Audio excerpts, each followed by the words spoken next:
Assalamualaikum warahmatullahi wabarakatuh.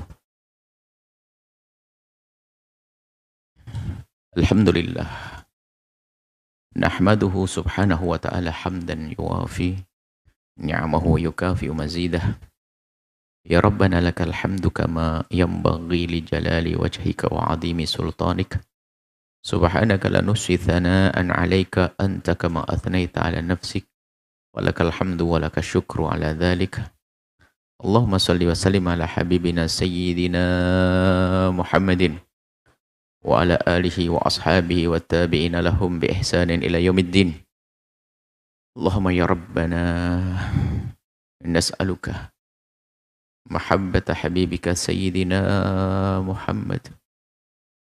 A'inna ya Rabbana ala ittiba'i sunnatihi wa amidna ya Rabbana ala millatihi wa khsyurna yawmal qiyamati ma'a zumratihi wa tahta liwa'ih. Alif ya Rabbana baina qulubina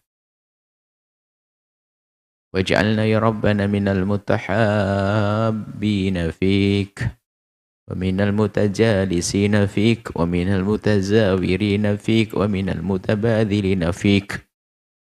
Innaka anta ala kulli syai'in qadir. Urzuqna ya Rabbana taubata qabla al-maut wasyahadata 'indal maut wal jannata ba'dal maut. Amma ba'd. Yang sangat kami cintai, kami muliakan para perindu ridha Allah, pecinta baginda Nabi Muhammad sallallahu alaihi wasallam, hamba-hamba pilihan Allah. Alhamdulillah kita bisa melanjutkan apa yang sudah kita mulai, yaitu istiqomah di taman surga, di majelis hadis. Semoga Allah menerima amal baik kita. Allah mudahkan kita untuk beramal baik, dan Allah menerima amal baik kita, dan Allah memberikan kepada kita keistiqomahan dalam kebaikan. Dan semoga Allah menjaga hati kita, sehingga hati kita tetap menjadi hati yang sebagai seorang hamba yang berhati bersih, jauh dari benci, dengki, dendam.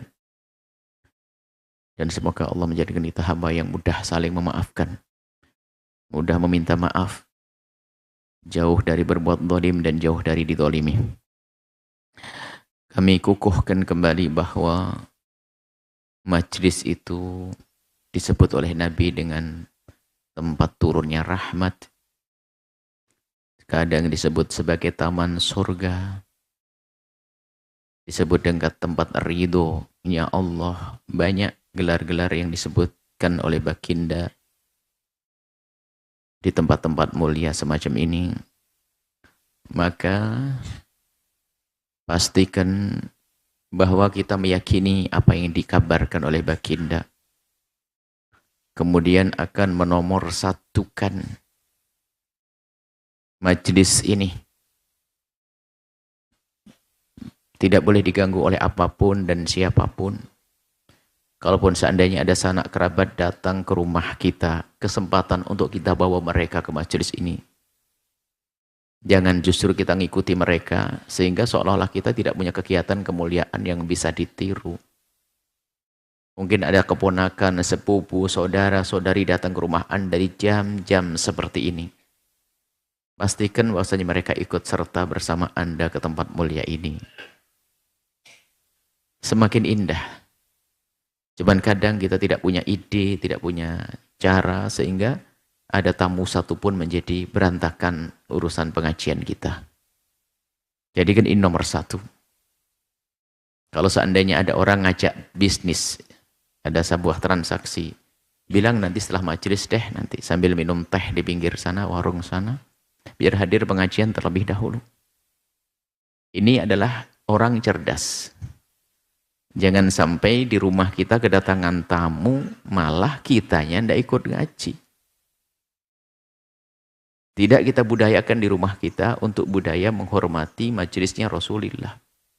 Majelis mulia. Sehingga ya kita sering bolong, tidak istiqomah. Apalagi semakin dikenal, semakin banyak pekerjaan, semakin banyak kesibukan, bisa saja Pengajiannya menjadi setahun sekali. Di Maulid Akbar saja mungkin. Karena sudah banyak terganggu oleh kesibukan-kesibukan yang sesungguhnya itu ujian. Apakah dengan kesibukan itu masih tetap di majelis mulia atau tidak? Maka ayo pastikan ini adalah nomor satu. Harus kita nomor satukan. Bahkan kalau kita yang buat acara apapun, pengantin dan sebagainya, kita jangan kalah dengan calon besan. Calon besan pengen mengadakan di acara ini, oh nggak bisa dong. Ibaratnya begitu, dari sebelum pernikahan anak aja sudah kalah dengan calon besan. Sampai kadang acara resepsi pun kita ikut besan. Maksudnya dalam arti melanggar syariat dan sebagainya. Kita harus punya prinsip dong. Syariat harus kita tegakkan.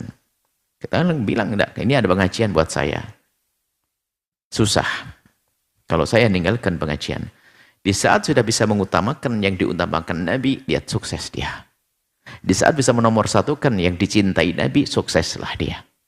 Jangan dikit-dikit punya alasan, wah nih habis. Alasan bisa dibuat.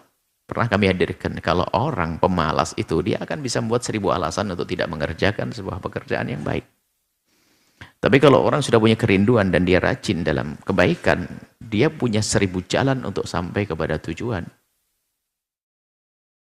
Tidak ada alasan.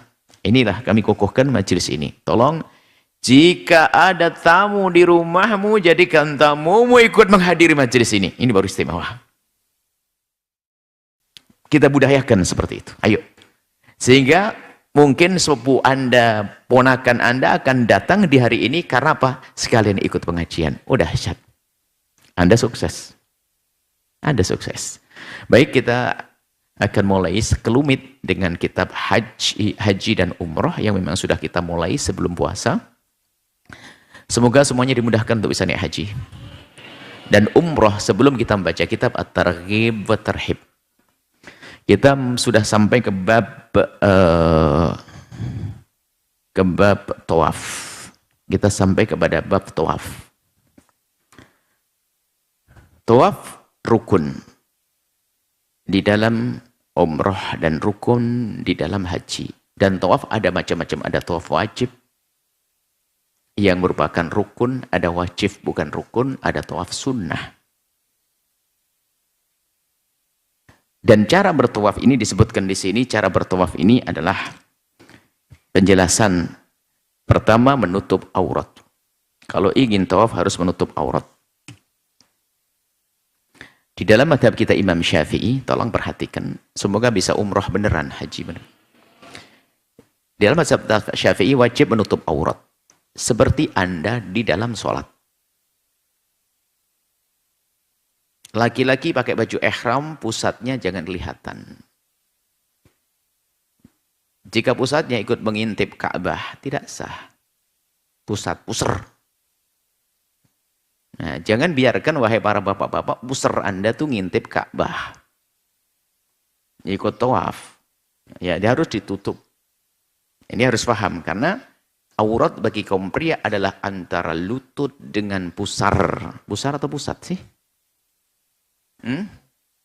Pusat juga boleh, karena pas di tengah-tengah pusat sini. Pusar. Nah, wanita pun juga demikian, seperti layaknya Anda sholat. Jaga aurat Anda.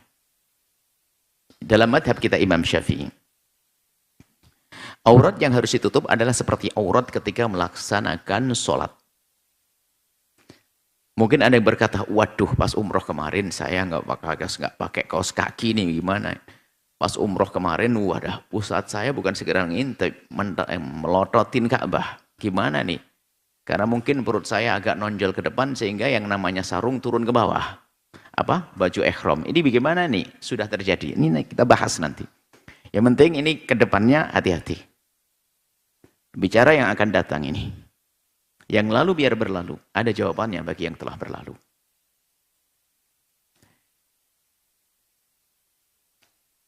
Baik laki-laki maupun perempuan. Aurat di dalam sholat. Dalam hal ini hendaknya para wanita lebih waspada. Jangan sampai kakinya terlihat. Sebab bila terlihat berarti dianggap tidak menutup aurat. Maka tawafnya tidak sah. Tawaf. Baik. Faham di dalam madhab Syafi'i. Ada kami hadirkan di sini madhab lain, tapi bukan untuk bikin main-main. Untuk memberikan solusi. Di saat terjadi kecelakaan, kebuka pusatnya tadi. Tapi pusat harus tetap ditutup, wahai kaum pria, bapak-bapak. Karena pusat Anda tuh aurat orang yang lihat jadi dosa. Seperti seorang perempuan membuka auratnya. Membuka kepalanya, membuka lehernya. Itu adalah membuka aurat. Kalau yang melihat satu orang, dosa satu orang, wahai wanita solehah. Jika yang melihat dua orang yang melihat dosa dan Anda juga dosa wanita solehah. Anda solehah loh ya, nggak usah marah, kami bilang begini. Hah? Kalau yang melihat 5 orang, dosa 5 orang. Anda juga mendapatkan bagian dosa karena Anda menjadi sebab dosa. Kalau yang melihat 1.000 orang, berarti 1.000 orang berdosa. Anda menjadi sebab. Maka tutuplah auratmu, wahai wanita solehah. Baik, kita lanjutkan di dalam tawaf, Anda menutup aurat seperti di dalam sholat. Namun, ini keadaan tertentu, bukan berarti setelah ini Anda boleh membuka aurat, boleh. Adapun dalam madhab Hanafi, harus paham makna ini. Menutup aurat tidak menjadi syarat sahnya sholat, bukan berarti Anda lalu tawafnya seperti orang jahiliyah, tidak pakai baju. Ini kan kebodohan. Madhab Hanafi mengatakan tawaf dengan tersingkapnya aurat tetap sah. Ya, tapi dosanya dosa membuka aurat.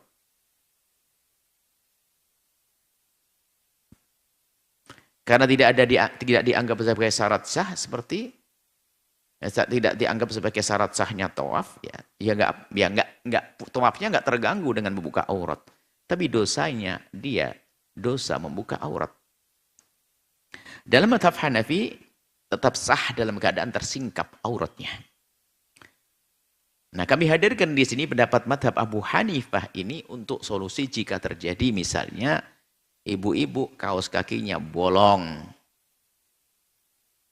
Misalnya orang sepuh yang mungkin susah menjaga auratnya sehingga ada sering kerudungnya miring. Artinya yang suka miring-miring hanya sepuh saja. Kalau muda-muda miring berarti dia sepuh sebetulnya. Nah, pendapat ini bisa saja dipakai di saat kita menemukan seorang wanita setelah selesai tawaf misalnya. Selesai tawaf di kamar bercerita bahwa kaos kakinya lepas keinjak orang.